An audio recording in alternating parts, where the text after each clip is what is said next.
COMELEC, kapulisan, kasundaluhan ug uban pang ahensya sa gobyerno gipangunahan ang Solidarity Pact signing alang sa hapsay ug malinawong eleksyon sa Northern Mindanao ug Caraga Region.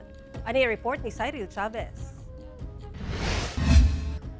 Adlawng Miyerkules, dungan nga mitambong ang mga dagkong opisyal sa Police Regional Office 10, 4th Infantry Division Philippine Army, Commission on Election ug uban pang mga ahensya sa gobyerno ug pribado agig pagpakita silang sinseridad sa pagserbisyo karong umaabot nga 2025 election. Usa ka Solidarity Pact signing ang gipahigayon isip pakigiusa sa hapsay ug patas nga eleksyon.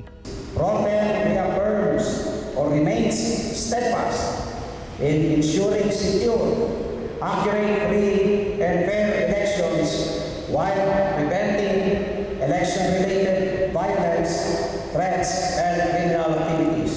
Sa bahin sa kasundaluhan sa 4th Infantry Division Philippine Army, nga plastar na ang ilang mga himuon karong eleksyon. Usa na ni ana ang pagsiguro nga walay mga daotang grupo nga maghatod og kasamok sa eleksyon sa Northern Mindanao ug Caraga Region.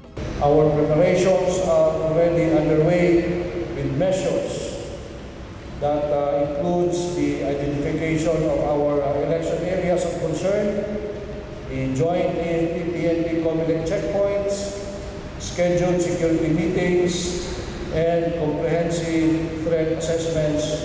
Dako ang kalipay sa Commission on Election sa suporta nga gipakita sa security sector aron masiguro ang kaluwasan ug kalinaw sa eleksyon.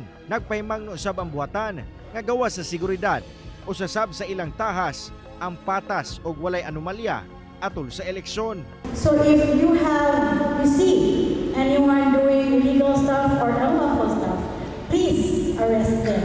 Kay ingon na ba sa among komisyon nga pwede na ang warrantless arrest. Human ang Solidarity Pact, gilayon pasab magpulong ang mga ahensya sa gobyerno aron hisgutan ang resolution sa COMELEC mahitungod sa warrantless arrest para sa mga masakbang ka-vote buying o vote selling.